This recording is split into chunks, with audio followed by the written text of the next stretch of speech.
Okay, this is Ringwalk Media in association with Well Eyes Therapy and Barclay Carter Racing. Here we are, Mr. Jamie Moore, in a park on a Tuesday night. What's going on? Yeah, middle of Chorley. We're just a 5k. It's like a running club. What the local community do, and Jack does it sometimes. So Matchroom have come down to film. They've invited everyone down, giving out Matchroom t-shirts and stuff. It's been a great turnout, like really good turnout for him. So yeah, it's been good. Like 100 people here. I noticed you come in first, yeah? I'm like, no, I've not done it. I'm a spectator today, but what was really nice was like all families have turned up with the kids and stuff like that. So it was a really nice sort of family community event. So yeah, it's been good. Listen, Jack loves his community, and obviously he's got a big fight ahead. Everyone's out supporting him, and it's great to see, isn't it? Of course it is. That's exactly it. Obviously, Matchroom was trying to promote it a little bit and stuff like that. But Jack's so proud of where he comes from, Chorley. Chorley through and through, and all the people from here, they all back him, they all support him. When we was in Leeds for the Josh Taylor fight, everywhere you went walking around the town centre during the evening leading up to the fight, you could just hear people chanting Charlie everywhere you went. So yeah, they really do get behind him. Well, listen, he's got a big fight. We spoke to you a couple of weeks ago at the first press conference. What a venue, mate! It was great there, isn't it? Yeah, it's unreal, brilliant, and what a prestigious thing to be part of the first ever boxing fight there. So yeah, proud and looking forward to it. Regis Prograis, listen, he's a big test. He's probably the best test apart from a world title. How are you guys sort of going ahead and training for this guy? Because he's a former world champion. He's a very good opponent. Of course he is. Been a world champion twice, been around the block a few times, and so much experience, a real handful.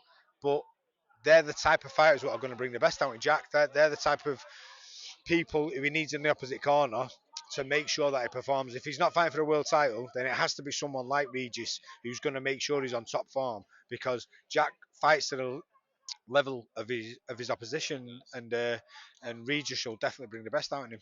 And it's nice to see him with a sparkle in his eye, because he had that horrible period of a couple of years where he didn't box, and now he's active, he's back doing what he loves, and he's looking really good, isn't he? Of course he is. Momentum's key with fighters, and I'm glad. It's just great to see him with a smile on his face, because there's been he's never wavered from the commitment and the structure to his life, the routine of a fighter.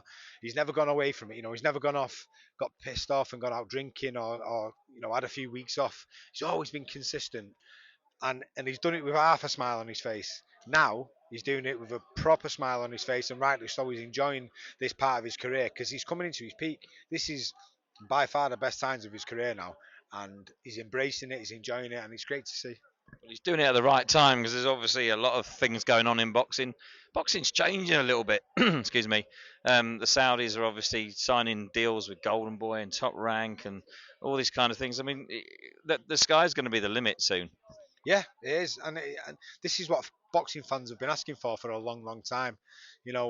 Recently, over the last sort of 5-10 years, people have been saying the UFC format is the way to go, and we need like a boxing league where everyone's under the same umbrella. This is basically it, and Turkey Al Sheikh is bringing that together. It's great to see. I understand people's worries and concerns, saying, "Oh, they're all going to end up in Saudi," but he's proofs in the pudding. He's putting big show in London. He's got a big show in LA, and as time goes on, I'm sure that'll be more frequent. So I can't see it being all based over in Saudi. It won't work. It has to be done as an international thing, and I take my hat off to him. He doesn't have to do it, but he's doing it because he loves the sport, and thank God for that.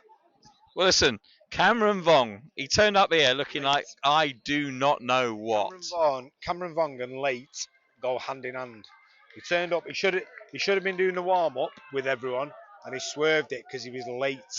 But what's he wearing, mate? Cameron Vong late. He's got these he's got his mum's ski pants on. He's got these big sort of mirrored sunglasses. He was stood round the corner rolling it because he's got to put a pair of socks down the front or something. There's no way he's a carrier. I have no clue what to say to you after that, mate. I'm telling you. Honestly, but that's his brother and his mate, and he's behind them. So I don't know what he's doing.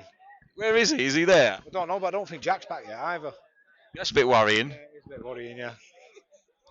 Well, listen, I'm not going to keep you much longer, because obviously there's hundreds of people here wanting to talk to you. But listen, it's a fabulous time for boxing. It's so good to see Jack looking good and looking forward to a massive fight. Um, if there are any tickets left, people should jump on them now because it's going to be a brilliant spectacle. Yeah, listen, it's a huge arena, so there is tickets left, and we keep putting it on the Instagram on the story, so there'll be a link on there. But yeah, the more support, the better. Right, I'm leaving you to it because it's going to get messy when Cameron turns up in a minute, mate. As always, Jamie, thank you so much. Cheers, pal.